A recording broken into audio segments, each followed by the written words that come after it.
Bismillahirrahmanirrahim. Assalamualaikum warahmatullahi wabarakatuh.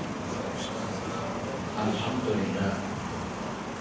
Alhamdulillahilladzi anzala ala 'abdihi al-kitab wa lam yaj'al lahu 'iwaja. Asyhadu an la ilaha illallah wahdahu la syarika lah. Wa asyhadu anna Muhammadan abduhu wa rasuluh. Allahumma shalli wa sallim wa barik ala hadzal nabiyil karim wa ala alihi wa ashabihi wa man tabi'ahu wa nasarahu ila yaumiddin. Amma ba'du. Yang dihormati dan dikasihi saudara pengurusi, Tuan Imam, saudara yang menganjurkan pengajian kita pada malam yang berbahagia, adik-adik dalam bulan puasa, seterusnya muslimin, muslimat, hadirin, hadirat, tuan-tuan dan puan-puan, para jemaah, anak-anak yang dikasihi sekalian. Syukur alhamdulillah kita masih lagi berada di permukaan bumi Allah. Hari ini kita berada pada tahun 2024. Artinya umur kita sudah meningkat. Kalau dahulunya umur kita 50, maka pada tahun baru perubahan berlaku pada usia pada umur kita 51. Kalau umur kita 51, karena perubahan tahun umur kita meningkat, ya 52, begitulah seterusnya. Nah, apabila umur kita meningkat, ada dua perkara. Ada dua perkara nikmat yang Allah tarik sedikit demi sedikit yang barangkali kita tidak menyadari, tidak memperasai. Setelah itu di dalam Al-Quran, dalam surah Yasin, juzuk yang ke-23 pada ayat yang ke-68, Allah akan berfirman, A'udzu billahi minasyaitonir rajim, wa man nu'ammirhu nunakkishu fil khalqi afala yaqilun. Para siapa yang kami, yakni Allah, panjangkan umur seseorang, nescaya kami akan kurangkan dari sudut kejadian. Apakah mereka tidak memikirkan? Termasuk sesiapa yang Allah panjangkan umurnya, nunakkishu, nescaya kami akan kurangkan, kami tarik sedikit nikmat. Apa dia perubahan itu yang berlaku? Yang pertama dari sudut fisikal, luaran, anggota jasadiah, badannya kita semakin berkurang kekuatan, tenaga kita berkurangan karena usia kita meningkat. Yang kedua dari sudut pemikiran, dari sudut akliyah, kadang-kadang kita dah jadi tak berapa ingat, ya, lemah pengingatan kita. Kan? Istilah orang tua sebut, makin lanjut usianya, makin berumur, kan ada istilah dinamakan nyanyuk. Nyanyuk ini bukan gila, bukan hilang akal, pemikiran secara berterusan, dia berkala on and off, kadang iya, kadang tidak, kadang iya, kadang tidak. Nah, maksudnya dua perubahan dari sudut luaran, Allah tarik sedikit nikmat dari sudut pemikiran. Maka oleh sebab itu, bila ada dua perubahan, ada dua perkara juga yang perlu kita ingat. Apa dia? Umur meningkat menandakan hari kematian semakin hampir. Lama berada di dunia kerana usianya panjang, 70-an, 80-an, 90-an, umur panjang dekat dengan kematian. Lama berada di dunia maka dekat dengan akhirat, artinya kita perlu mengerti yang pertama mati, yang kedua akhirat. Dan mati ini tak pernah berjanji kepada sesiapa pun. Tua, muda, sehat, sakit, dia dalam keadaan mempersiapkan diri atas sebaliknya sampai masa ketika waktunya habis.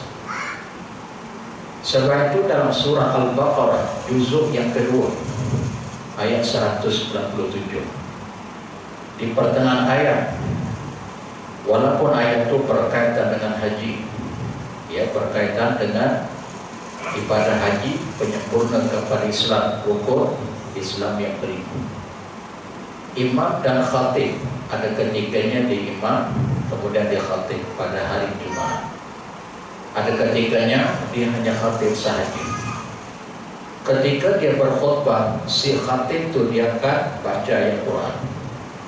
Dia akan peringat kepada dirinya, kepada para jemaah yang hadir dalam rumah. Dia baca ayat Quran, wa tazawwadu fa inna khairaz zadi taqwa. Berbekallah olehmu kerana sesungguhnya sebaik-baik bekalan adalah takwa. Wattaquni ya ulil albab. Bertakwalah kamu kepadaku wahai orang-orang yang mempunyai akal pemikiran. Nah, bermaksud Allah memerintahkan kepada kita agar berbekal. Pasal apa Allah suruh kita berbekal? Kerana kita hidup ni diumpamakan sebagai seorang musafir. Kita musafir ni pasti ada salah satu di antara beberapa kriteria. Musafir yang wajib, musafir yang sunat, musafir yang harus, musafir yang hak. Bermaksud ada beberapa kriteria. Ala kulihat nak ceritanya kamu musafir yang wajibkah, yang sunat, yang haramkah, yang harus, kamu perlu berbekal. Apa bekalan kamu? Mungkin kalau kita bermusafir, bekalan kita makan minum, uang ringgit, pakaian yang mencukupi tempoh kita bermusafir berada di tempat tersebut. Berapa lama kamu berbekal? Ya, kerana mengerjakan ibadah haji, ibadah umrah. Sama ada musafir yang wajib, yang sunat, perbekalan dari sudut keuangan, dari sudut makan minum, dari sudut pakaian. Orang yang mencukupi bekalannya tak bimbang. Musafir 12 hari 10 malam, bekalannya lebih daripada 12 hari 10 malam, tak bimbang. Yang bimbang sepadan 3 hari, maksudnya berbaki lagi lebih kurang 7 hari. 12 hari sangat bimbang, kerana bekalannya tak mencukupi. Kadang sampai 3 hari, hari pertama, kedua, tiga itu tak betul. Hari yang keempat menggelabah, menggelisah, tak karuan. Pasal tempoh musafir panjang lagi dan bekalan sudah habis. Sebab itu Nabi SAW memperingatkan kepada sahabatnya Abdullah bin Umar. Ada dalam kitab Riyadhus Shalihin, ada dalam kitab keperbagaian kita hadir. Ketika Nabi bermusafir dengan Abdullah bin Umar. Abdullah bin Umar sahabat Nabi, ranking yang kedua yang banyak meriwayatkan hadis, 2630. Ketika bermusafir padang pasir, panas terik, simbolik kita bermusafir ni tak ada yang rasa selesa. Pasti kepenatan, keletihan, kesukaran, kesusahan pasti. Walaupun dia naik kenderaan dalam ekor, tapi dia menempuh satu tempat, dia berhenti, ada ketikanya keresahan, kegelisahan, kesusahan. Panas terik, Nabi dengan sahabatnya. Ya, kita hidup di atas dunia ini akan kita lalui beberapa perkara yang sukar dan susah pasti. Siapapun dirinya, dia akan melalui fatrah masa kesukaran, kesusahan. Lalu sampai satu tempat berteduh. Ala syajarah, di atas, di bawah sebuah pokok, berehat. Lalu Nabi khadwa mankibai, dalam bahasa Arab mempegang dua bahu. Wa Arab ni simbolik. Kalau dipegang dua bahu, maksudnya ambil perhatian. Kamu kena serius dengan apa yang ku nak pesan, apa yang ku nak sampaikan. Pegang dua bahu menandakan ada sesuatu yang sangat mustahil, important awalnya. Kamu kena dengar, kamu kena ingat. Nabi pegang khadwa mankibai. Lalu apa? Kata Nabi, kun fid dunya ka'annaka warid. Jadikanlah olehmu ketika kamu berada di dunia, kamu ini sebagai seorang pedagang. Pedagang, maksudnya dia tidak kekal, dia tak tetap pedagang ke hulu, ke hilir, utara, selatan. Au abirus sabilin, atau orang yang melintasi jabatan. Kita nak menuju hari akhirat. Hidup di dunia ini perjalanan ke hari akhirat, perjalanan ke seberang sana. Jadikan kamu hidup di dunia seumpama kamu seorang pedagang atau seorang yang melintasi jabatan ataupun jalan, sambil diterjemahkan jalan ataupun jabatan. Kemudian apa katanya Nabi? Khus sehataka qabla mautika. Ma khus sehataka qabla suqmika. Ambil waktu sehat sebelum sakit. Khus hayataka qabla mautika. Ambil waktu hidup sebelum mati. Setakat itu jangan dipesan. Ambil waktu sehat sebelum sakit. Ambil kesempatan waktu hidup sebelum mati. Nabi cakap ini ringkas dia, tapi mempunyai pemahaman yang agak luas. Artinya dalam hadis itu Nabi pesan dua perkara: sehat, hidup. Sehat lawan sakit. Masa sehat nih, dua perkara kita jangan lupa. Apa dia dua perkara? Beramal, beribadah.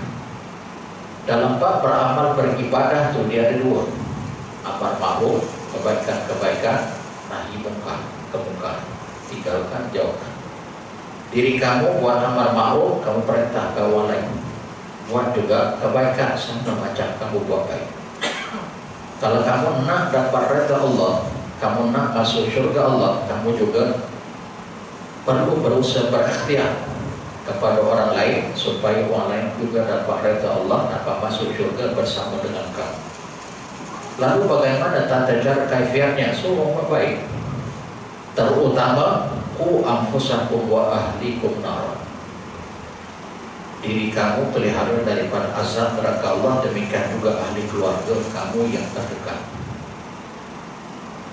Tidak ada seorang bapa yang menghendaki istri dan anak-anak di bawah tanggungan, di bawah usaha dan ikhtiar dia membesarkan, mendidik, mentarbiyah. Tak ada mak ataupun ayah dia nak anak-anak dia, nak istrinya ke arah yang lain.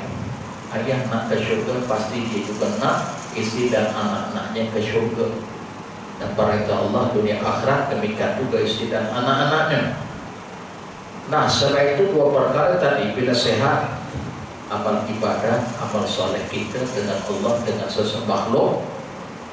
Amal ibadah dengan Allah, amal ibadah kebaikan itu dua: amal ma'ruf, kemudian yang kedua nahi mungkar. Kesempatan masa sehat ibadah, amal ma'ruf, nahi mungkar, masa sehat. Sebab akan sampai ketika waktu masanya kita akan sakit. Bila kita sakit, kita hanya boleh ibadah dengan Allah, itu pun tidak sesempurna masa kita sehat. Betul. Kita dah tak sehat, tetap ibadah dengan Allah selama pada akal pemikiran masihnya. Hukum takdir masih ada bebanan ke atas diri kami. Kadar kemampuan. Fattaqullaha mastata'tum.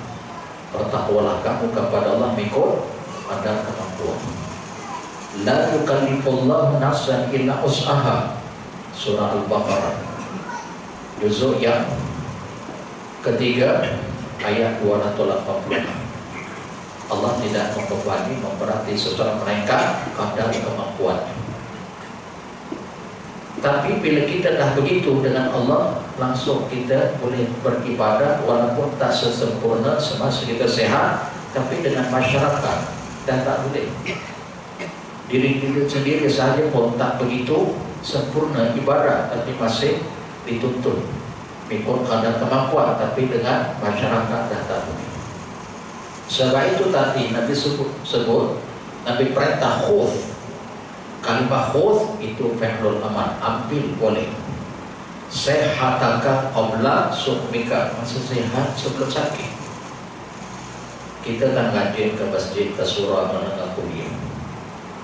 Sampai satu ketika masanya Allah menghendaki, kamu boleh.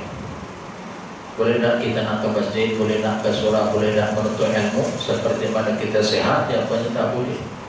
Dalam tadi.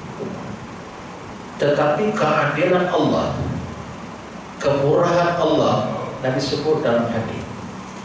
Kalau masa sehat kita, masa sehat ni membiasakan diri kita ke masjid, ke surau, mendengar kuliah, silaturahim, ziarah orang sakit, hantar jenazah ke kuburan kita, buat kerja-kerja amal, amar ma'ruf nahi munkar. Pak kita sakit, kita toilet.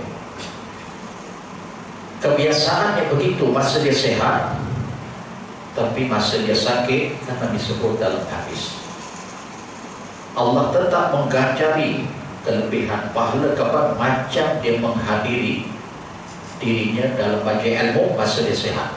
Kebiasaan, kelazimannya masa sehat kemana dia? Maghrib ke Isya, Fatrah berada dalam rumah Allah dengan kuliah. Sebelum maghrib bersiap-siap untuk ke masjid, sekarang dah tak boleh. Kerana dalam hadis Nabi sebut, hadis itu riwayat Imam Muslim, bersumberkan daripada Abu Musa al-Ash'ari, iza maridal abdu awsafara, apabila hamba Allah itu sakit ataupun dia bermusafir. Kerana bila kita bermusafir, kita tak bebas seperti mana kita tak musafir. Boleh kita baca Quran, boleh kita kesana kemari melakukan kebaikan, tapi musafir terikat dengan perjalanan musafir. Ketika mana seseorang hamba Allah itu dia sakit atau dia bermusafir, dia tak dapat melakukan kebaikan, ibadah seperti mana kebiasaan, Allah tetap mengajari pahala. Masya Allah. Walaupun dia terlantar di rumah, tapi Allah memberikan jarak pahala macam dia hadir dalam majlis Allah setiap malam fatrah maghrib ke Isya. Masa sehat dia gerak turun ke masjid, ke surau, salatul jamaah, berjemaah, walaupun sekarang di bersendirian di tempat di pembaringannya, Allah tetap mengganti pahala sempurna. Masya Allah wa tabarakallah. Sebab itu ambil peluang sehat. Nabi gunakan fi'lul amal, maksudnya perintah Nabi. Nabi bila perintah ni kita menyahut seruannya, tidak ada sesuatu yang tidak berfaedah, tidak ada sesuatu yang tak bermanfaat, pasti ada kebaikan dunia dan akhirat, pasti. Walaupun hukum itu bukan wajib, tapi bila Nabi perintah, hukumnya sunnah, kita sahut seruannya, reza, natijahnya mesti kebaikan dunia dan akhirat. Lalu yang kedua apa Nabi pesan? Khudh hayataka qabla mautik, ambil masa hidup sebelum kamu mati.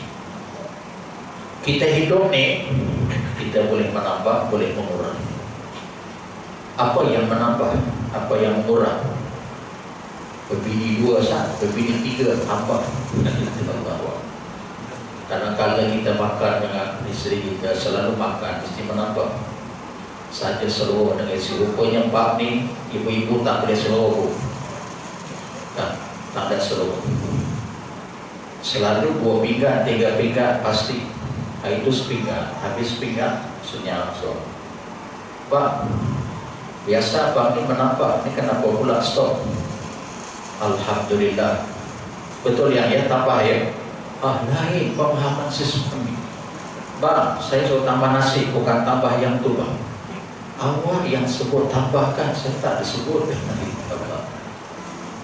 Pak ni tak boleh seluruh, tak ada tambah-tambah dah. Lepas ni tak ada katanya lagi. Apa nak sepinggan, 2 pinggan, apa punya pasal. Lain kita maksudkan lain pula sahutannya. Yang tadi sebut jangan lebih-lebih. Jadi perkelahi, Pak tu je. Pak pembantu ni tak ada manis, racun. Dia berbisa. Walaupun hakikatnya mantu tu manis, tapi Pak beda. Kan? Apa yang perlu kita tambah masa hidup? Apa yang perlu kita kurangi? Apa? Sayyidina Umar radhiyallahu anhu ketika berkhutbah, Sayyidina Umar ketika berkhutbah dibaca rangkap demi rangkap peringatan.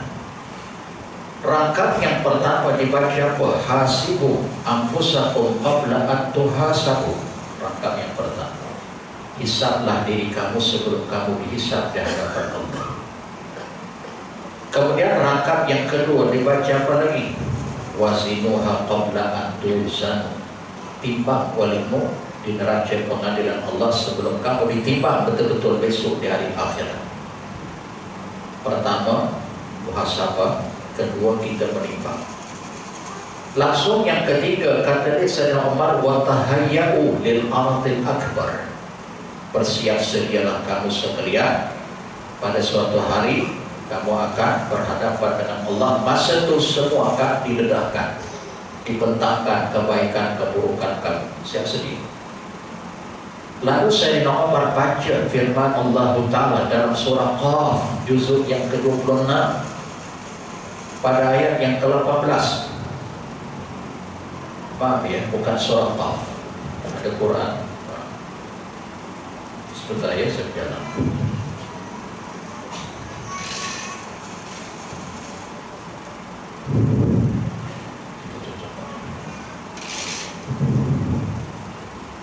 Bukan surah Qaf ya, dia juzuk yang ke-29.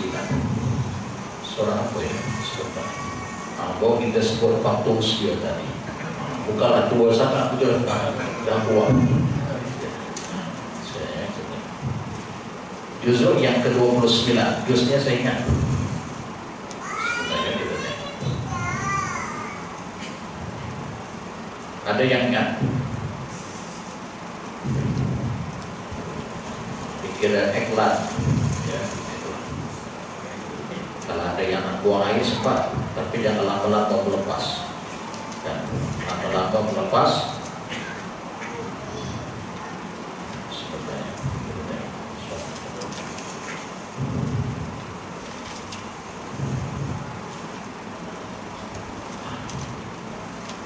Saya dah jumpa dah ya.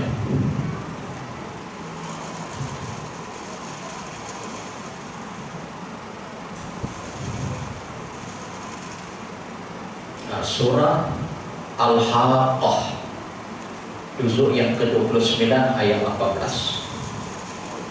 Apa maksud Al-Haqqah? Cerita tentang kegemparan, kegoncangan, kedahsyatan hari kiamat. Sayyidina Umar radhiyallahu anhu dibaca ayat ni, yauma idzin tu'ratuna la takhfa minkum khafir. Pada suatu hari kamu akan didedahkan, tu'ratuna, didedahkan, dibentangkan di hadapan Allah. Masa itu kebaikan kamu, keburukan kamu, la takhfa minkum khafiyah, tak ada pun yang tersembunyi, tak ada pun yang terlindung. Maksudnya sebesar-besar, sekecil-kecil, bersendirian atau di khalayak ramai, kamu buat kebaikan, kamu buat jahat, semua akan didedahkan. Masya Allah. Nah, kita nak memfokuskan tadi, masih hidup di atas dunia, kita perlu menambah, perlu mengurangi. Apa yang perlu kita tambah? Amalan, amalan, amalan, kebaikan, kebaikan, kebaikan kita dengan Allah sesama makhluk. Itu yang perlu ditambah. Apa yang perlu dikurangkan? Dosa, mungkar, maksiat. Kita nak stop perkara itu tak mungkin. Sebab kita manusia ni bukan masuk, tapi kita boleh mengurangkan. Nak kita stop, saya nak berhenti daripada perbuatan mungkar, dosa dan maksiat. Betul, bagus. Tapi bolehlah hidup di atas dunia ni akan berhadapan dengan dua perkara, kebaikan dan juga keburukan. Kadang-kadang kita juga terpedaya, terpengaruh, tertipu, teralik kita. Sebab itu dalam Quran banyak ayat menyebut wastaghfirullah. Pasal apa Allah sebut wastaghfirullah? Beristighfarlah kamu, memohonlah kamu keampunan kepada Allah. Innallaha kana ghafurar rahima. Sesungguhnya Allah itu sifatnya ghafur, sangat pengampun, rahiman, sangat pengasih. Ayat ini ditujukan kepada orang beriman, nak menandakan, nak menunjukkan, walaupun kamu dah berhati-hati, cermat dan tutur kata, kelakuan, perbuatan, ada juga kesilapan, ada juga kesalahan yang kamu lakukan. Kadang-kadang sengaja, mengaku kita, kadang-kadang tak sengaja. Karakter sikap sifat seorang mukmin, dia akan sentiasa memohon keampunan kepada Allah. Ya ayyuhalladzina amanu tubu ilallahi taubatan nasuha. Wahai orang-orang yang beriman, kembalilah kamu kepada Allah dengan taubat nasuha yang sebenar-benar. Artinya yang perlu kamu tambah kebaikan, kebajikan, amal ibadah, amal saleh kamu dengan Allah sesama makhluk. Dalam bab perbuatan kebaikan ini, kamu jangan berkira-kira. Jangan berkira-kira keluar daripada masjid, daripada rumah, nampak paku, nampak kaca, ambil buang tempat yang selamat, yang orang tak akan terpidak. Jangan kita tengok, tak apa, ini bukan kerja saya, kerja MBSA. Kalau saya angkat, saya buat kerja ni, percuma mereka. Mereka makan gaji buta. Aku tak bergaji, biar mereka buat kerja. Buat apa aku nak buat? Masya Allah. Kalau sikit-sikit, what is the problem? Apa masalah? Kecuali lah banyak. Betul lah, bukan kerja kita. Tapi sesuatu yang kita lihat boleh memudarkan orang lain, walaupun kita dah selamat, kita dah melepas. Pedulikan. Yang penting aku dah selamat, orang lain nasib. Kita jangan berkira-kira dalam bab kebaikan. Kerana dalam surah Fussilat juzuk yang ke-24 ayat 46, apa Allah sebut? Man amila salihan falinafsi wa man asa'a fa'alaiha wa ma rabbuka bizallamin lil 'abid. Barang siapa yang melakukan amal saleh, kembali kepada dirinya, falinafsi. Kita buat kebaikan ni, Allah tahu betul. Wa man asa'a fa'alaiha, siapa pula yang buat kejahatan, kembali pada dirinya. Allah pun tahu kita buat jahat. Allah akan menyempurnakan keadilannya. You buat baik, keadilanku aku sempurnakan, keadilanku nikmat. Kembali kebaikan itu kepada diri kamu. Kamu buat jahat, aku menyempurnakan keadilanku, azab. Wa ma rabbuka bizallamin lil 'abid. Tuhanmu sekali-kali tidak pernah melakukan kezaliman ke atas mana-mana hamba.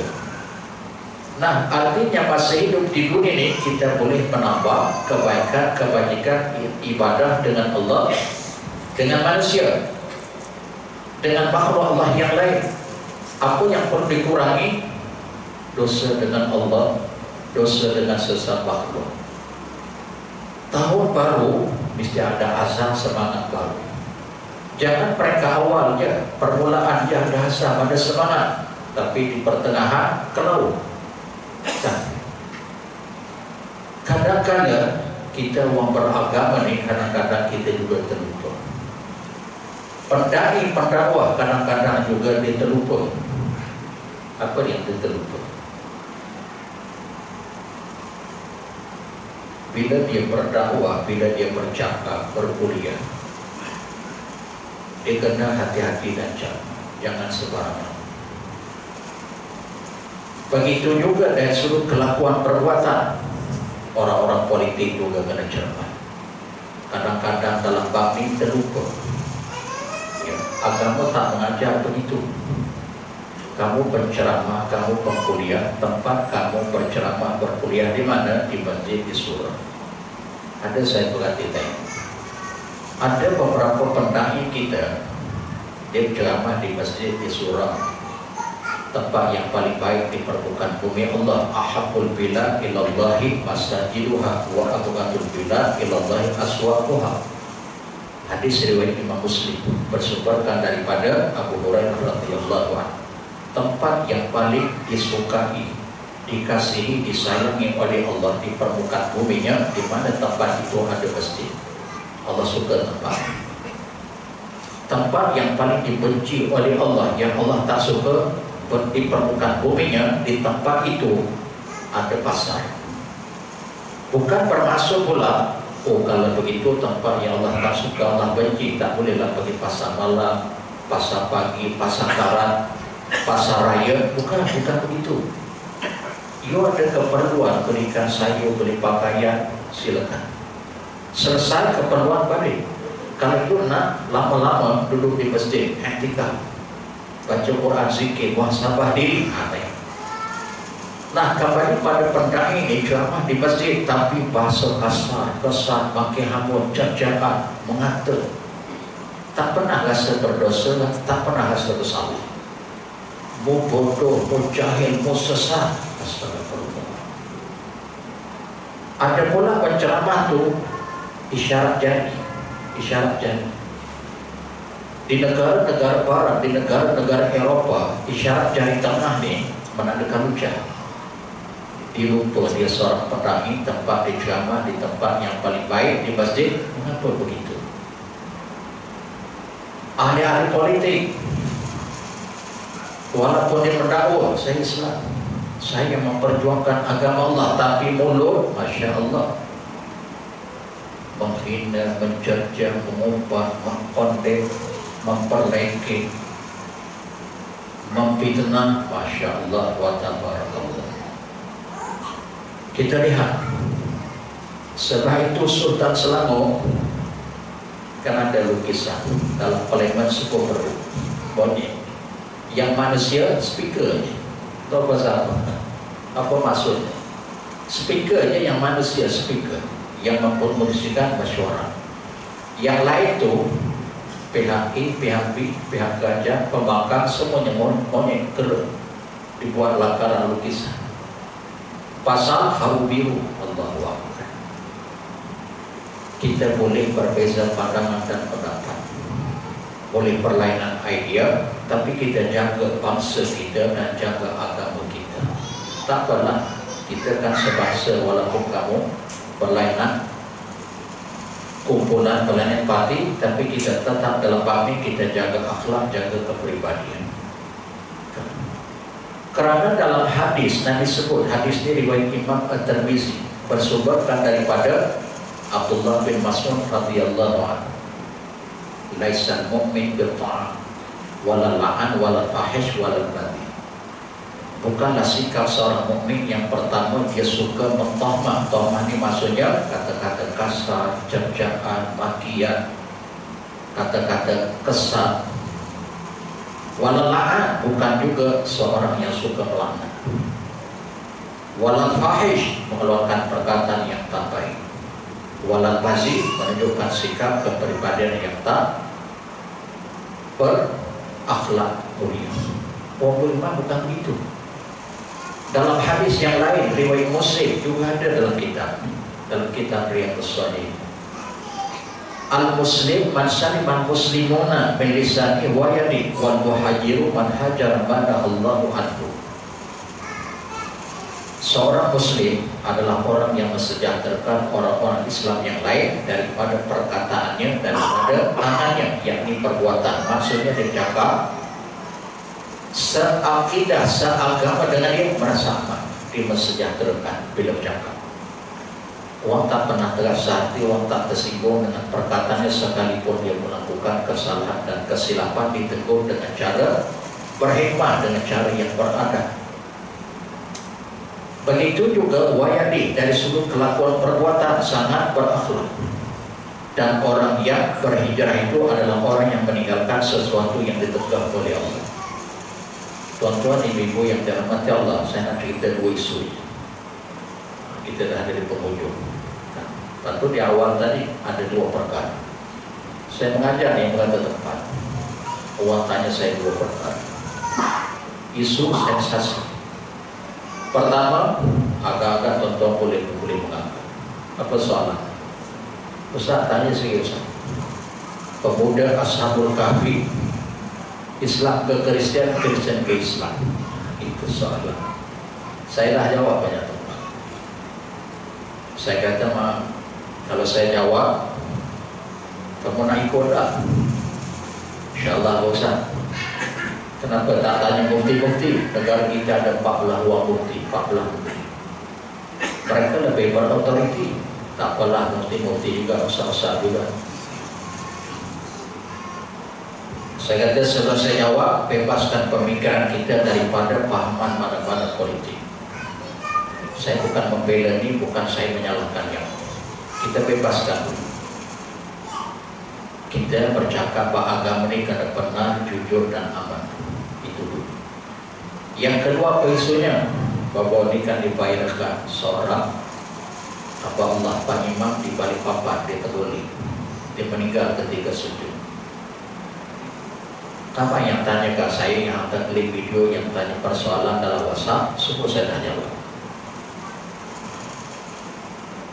Imam tuh masa sujud meninggal.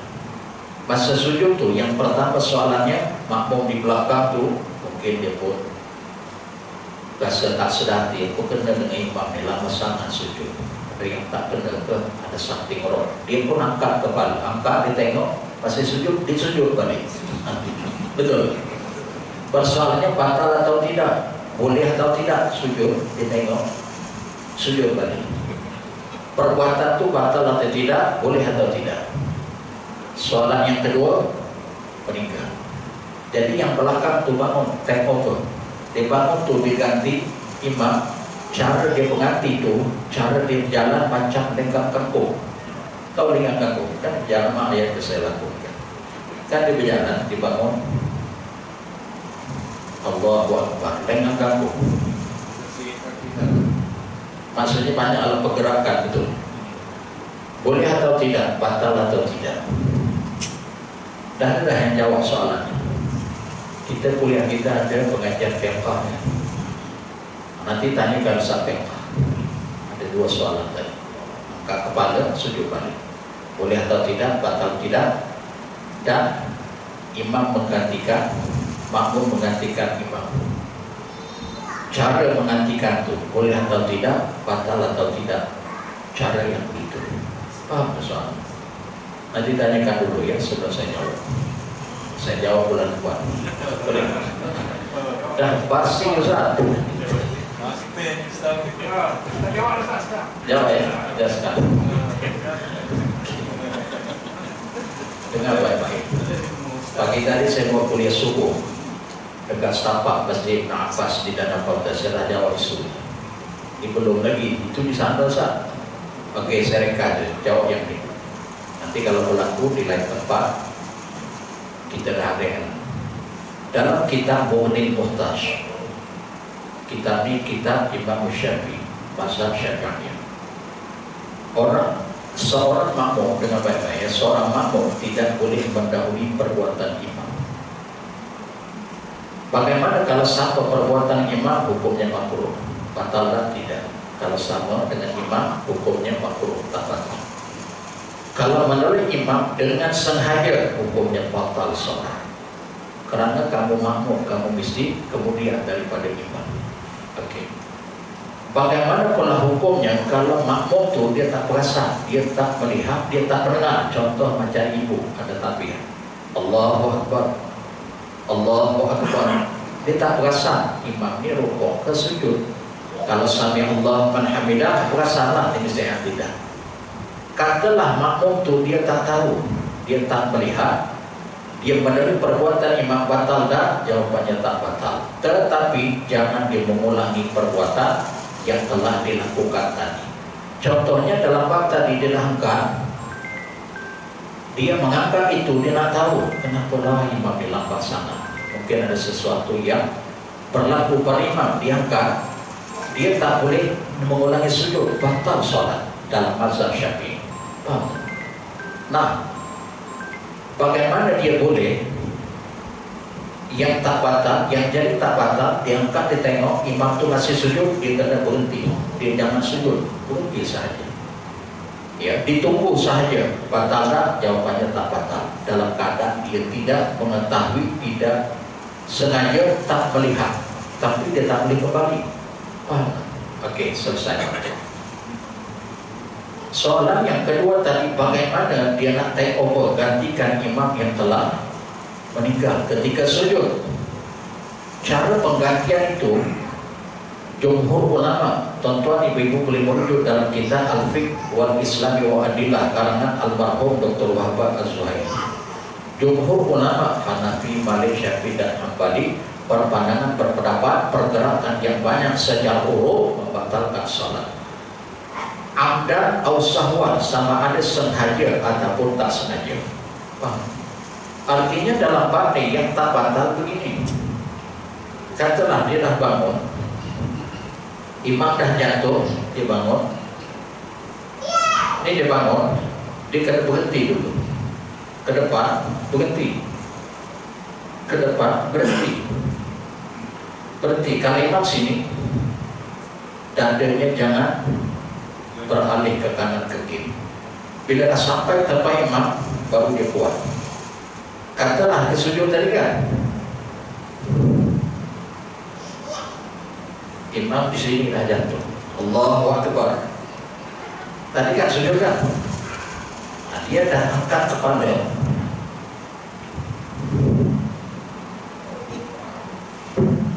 Tunggu, imam sujud, berubuk jatuh.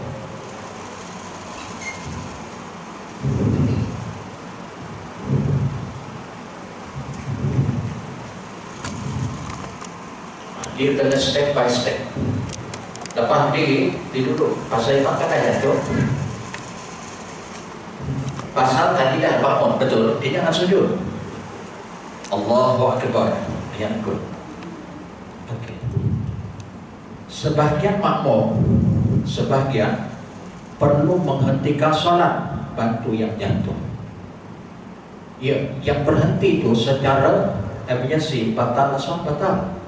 Persoalan yang boleh dah, sebahagian ada 4-5 orang, yang lain meneruskan solat, yang lain membantu, 3-4 orang bantu kan. Jangan bawa tak tahu sahaja.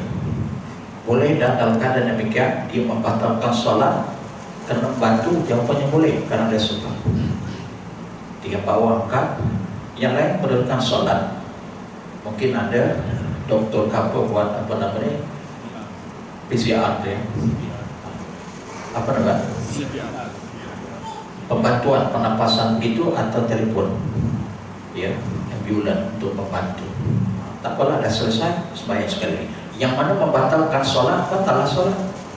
Tapi nak kita huraikan, kita nak terangkan yang membatalkan solat berdosa dah tidak. Kerana bila kita solat tak kira asal kaedahnya solat fardu atau sunat, Allahu Akbar, dia tidak boleh membatalkan solat, melainkan ada sebab-sebab yang tertentu. Tertentu, ya, dia kena batalkan solat, kena keluar. Atau yang jatuh macam tadi, dia kena bantu. Batallah solatnya. Tapi berdosa tak? Tidak. Kalau saya saja, aku ni rasa tak khusyuk sembahyang, tak apalah, aku batalkannya lah, dah akan dulu. Boleh tak? Tak boleh, hukumnya haram, berdosa. Ya, termasuk yang tak khusyuk tu, khusyuk, dia tidak membatalkan solat. Atau dia ragu-ragu, dia akan keempat ke kelima, dia ikut keempat. Atau apalah, batal lah, boleh tak? Tak boleh. Sengaja membatalkan solat, hukumnya haram dan berdosa, kecuali dalam bab yang tadi. Paham ya? Wallahu a'lam. Bab yang Kristian atau Islam, tak ada, kita nak jawab. Kalau kita jawab nanti pukul 9. Tak apa ya, yang tu kedialah bulan depan. Ya, tak apa, kita lambat tahu pun tak apa. Ya, wallahu a'lam.